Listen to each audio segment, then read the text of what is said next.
Cher manager, bonjour. Je suis Julien Godefroy, consultant et formateur en management. Pour progresser facilement dans votre management, je vous invite tout de suite à télécharger gratuitement mon e-book de plus de 40 conseils pour motiver vos équipes. Vous trouverez le lien dans la description. Pensez aussi à vous abonner à ma chaîne YouTube pour consulter mes dernières vidéos.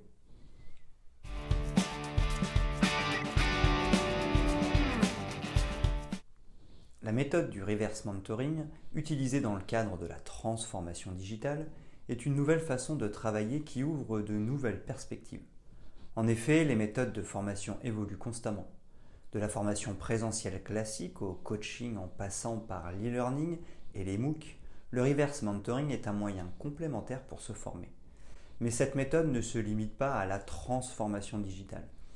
Toutes les nouveautés que les nouvelles générations ont acquises naturellement peuvent être enseignées grâce au reverse mentoring. Les nouvelles générations peuvent servir de mise à jour pour les générations plus anciennes. Ainsi, toute l'entreprise peut-elle être connectée à son époque en tout temps.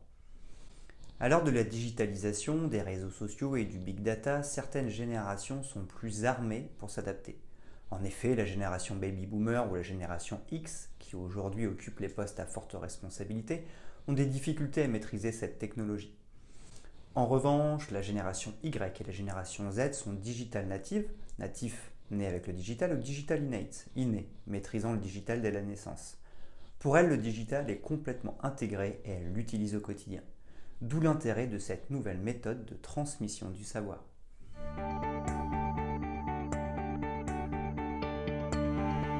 Qu'est-ce que le reverse mentoring ?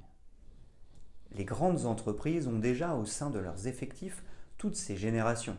Chacune a des spécificités et des compétences différentes. Avec l'avènement de la révolution digitale et les difficultés d'adaptation que cela représente, l'idée de faire collaborer plusieurs générations ensemble pour se former et se transmettre de l'information a fini par germer. De nombreuses entreprises se sont lancées dans ce que l'on appelle le mentorat inversé ou reverse mentoring. L'idée est simple, il faut choisir un mentor issu de la génération Y et le mettre en collaboration avec un dirigeant issu de la génération baby boomer ou de la génération X.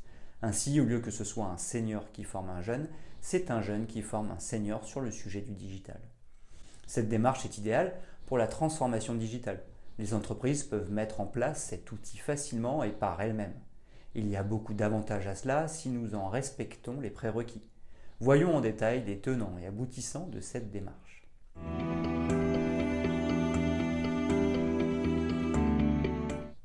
Les avantages du reverse mentoring. Développer les compétences. Le premier avantage du reverse mentoring est de permettre de développer la compétence digitale des seniors. C'est l'objectif principal. Le fait que ce soit une personne de l'entreprise qui forme peut permettre une meilleure proximité et par conséquent d'aller plus loin dans les questions et les échanges. En retour, parce que deux générations vont communiquer à travers cette formation, les jeunes vont aussi mieux comprendre le rôle, les missions et les tâches des dirigeants. L'information circule dans les deux sens. Développer la communication. Souvent, il peut être mis en avant les problèmes de communication entre les générations baby boomer X et la génération Y. Cette démarche permet de provoquer un échange où chacun cherchera à mieux comprendre l'autre. Les problèmes de relations intergénérationnelles peuvent donc s'estomper. Les contacts au sein de l'entreprise vont aussi se multiplier. Un nouveau réseau se mettra en œuvre et permettra de fluidifier les échanges pour le bien de l'entreprise. Développer la responsabilisation. Enfin, les jeunes générations seront immédiatement responsabilisées avec ce type de démarche. Non seulement il leur faudra prendre la responsabilité de la formation d'une autre personne, mais en plus ils seront confrontés à des dirigeants de leur entreprise. Ils pourront gagner en maturité et en compréhension des différents mécanismes. Il se peut aussi que cela contribue à leur évolution. En effet, tisser des liens étroits avec des dirigeants peut leur permettre de se mettre en avant pour de futures responsabilités.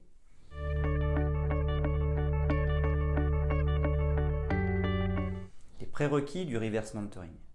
Bien évidemment, afin de tirer tous les avantages du reverse mentoring, il faudra respecter certains prérequis pour fluidifier la démarche. Accompagner la jeune génération. Le premier point sera d'accompagner la jeune génération dans la transmission de son savoir. Il ne suffit pas d'avoir des connaissances pour être capable de former. Ainsi, recevoir une formation de formateur sera essentiel. Préparer la transmission d'informations. Il faudra aussi préparer des supports ou des kits de formation afin de donner une structure claire au contenu. Même si le fait d'appartenir à la même entreprise et de travailler dans le même bâtiment favorisera les échanges informels, il faudra tout de même du contenu structuré pour favoriser l'apprentissage et s'approprier au mieux les informations. Accompagner les seniors. Il faudra aussi accompagner les seniors à recevoir une formation de la part d'une génération plus jeune et de manière générale moins expérimentée. En effet, l'ego peut s'immiscer dans la formation et créer quelques tensions. Avoir une culture d'entreprise adaptée.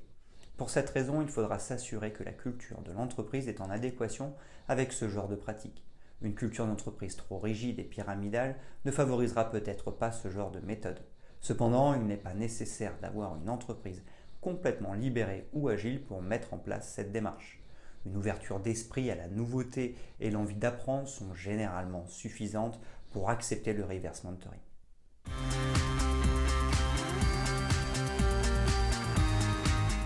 Le reverse mentoring ou mentorat inversé permet donc de développer les compétences, la communication et la responsabilisation des jeunes et plus anciens. Pour que la démarche fonctionne au mieux, il ne faudra pas oublier d'accompagner la jeune génération et les seniors, de préparer la transmission d'informations et de s'assurer d'avoir une culture d'entreprise adaptée.